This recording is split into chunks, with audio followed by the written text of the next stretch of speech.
malinaw po, Mr. Chairman, na naglulukuhan tayo dito. The first letter promised us that he will be present after November 1. Kung hindi tayo naglulukuhan dito, natatakot siya na pumunta dito? Sino yung unggoy na? Sino yung unggoy na? No. Galit sila? Galit sila kasi hindi ka daw sumipot. Hindi ka daw sumipot. Sino ang galit sa akin? Yung nagsabi si Abante, saka yung si Dan Fernandez at saka si Ray. Sipain ko sila, sabihin mo. No.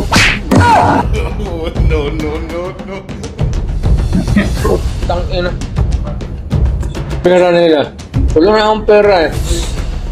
Nagpamasahe ako doon. I am living on my retirement pay.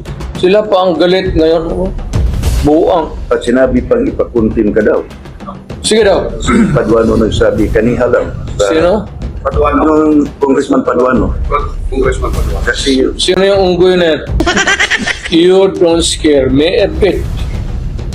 Galing na ako pagka-presidente, huwag nila akong ganunin. Do not give me that shit. But just to be honest, Mr. Chair, I don't think the former president will ever attend the Quad Committee hearing. Okay. I'm sorry to say that. Okay. I really have a strong feeling that he will never attend the Quad Committee. Ito ngayon ang announcement. Dahil sa mga salita na binitawan ng hinahamon ako siya sabi ko, alam nyo, nagkamali kayo. O kaya, ito yung announcement. Sa Miyerkules, the day after tomorrow, ang dating Presidente Rodrigo Roa Duterte ay dadalo dyan sa Quad Committee hearing. Kaugnay dyan sa mga extrajudicial killing na yan. I can imagine kung anong mangyayari doon. Titingnan natin yung mga tapang nitong mga kongresistang ito. Makakaharap na nila, yung hinahamon nila. Hindi sila uurungan ito. Ang ating former president na darating siya, tingin namin propaganda lang yung lumalabas ngayon sa internet, no, sa social media na darating siya. Kasi gusto rin naming dumating siya dahil pinagbantaan nga niya yung mga congressmen na sinasabi niya, sisipain daw niya, wala namang virtual kick. Diba? I think the easiest gateway, as always, is politically motivated. Ano na yan basang-basa na yung ganyang justification.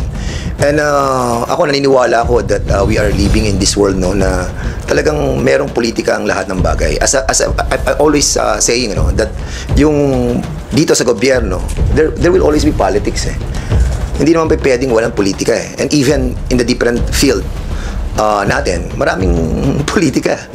Even sa media, meron tayong politics involved, di ba? Kaya yung politically motivated, I think we need to change the narrative na politically motivated to. Alam na natin yan kasi nasa government tayo And we are elected people and we are all politicians. Tama yung decision nila Tuloy na lang natin. At saka para matigil na yung mga kantsawan, sa natatakot, nandito na nga, kayo yata nakatakot, para mawala na yung lahat yan. Sabi nga ni Presidente, para magkaalaman na, pupunta na ako.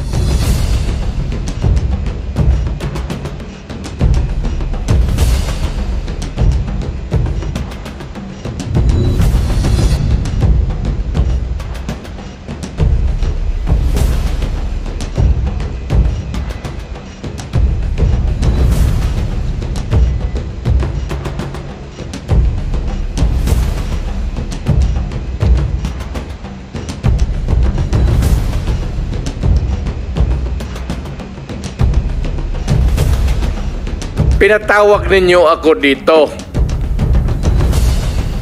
Hindi ko kayo pinipilit na maniwala sa akin. Makinig kayo. Kung sabihin ko, I will take full responsibility, magdating tayo sa korte, hindi naman tatanggapin yan. Huwag tayong umalis dito sa kwartong ito hanggang matapos ang gusto ninyong kunin sa akin.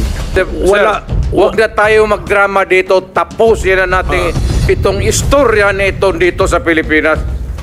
You are asking as if you are from the COA. Hindi ka naman kuha. Hindi kita sagutin ng tama kasi wala rin akong alam. Kuha, kailangan mo ng report. So you have to bring the papers. You're asking questions that are pertaining to kuha. Ano? Hindi naman ako kuha. Mayor ako tapos presidente. Ganon ako gagago. Excuse me, Tingin mo, point of order. ganun ako gagago? Point of order, Mr. Chair. Kanina sinabihan na natin na may rule na bawal gumamit ng manaswang salita or hindi magandang salita. I'm using a word. Ganon, am I that stupid? English yan. Ang Tagalog niyan is ganon ako gagago.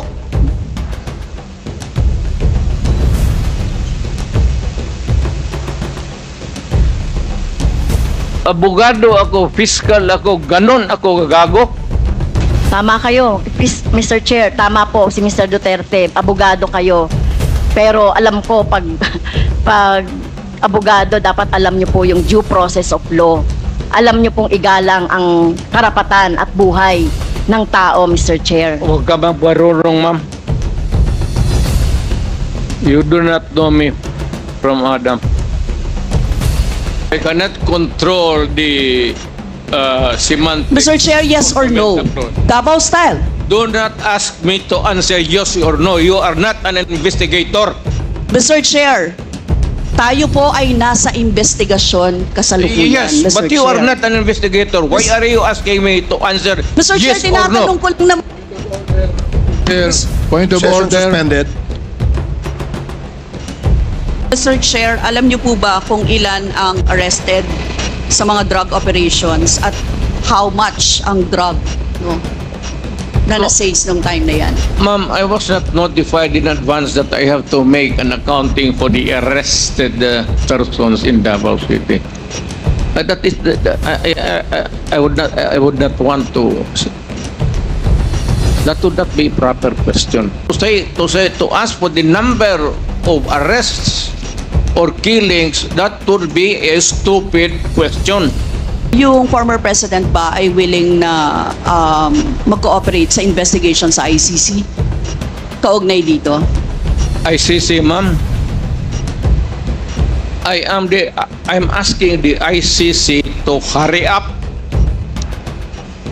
and if possible, they can come here and start the investigation tomorrow. This issue has been left hanging for so many years. Matagal, ma'am, baka mamatay na ako, hindi na nila ako maimbestiga. So I'm asking the ICC through you na pagpunta na sila dito bukas, umpisahan na nila ang investigation. And if I am found guilty, I will go to prison and rot there for all time. Nagtataka ako hanggang ngayon ang Justice Department hindi pa nag-file ng kaso hanggang ngayon. Katagal lang. Matagal ako pumapatay ng tao hanggang ngayon hindi pa sila nakapile ng kaso.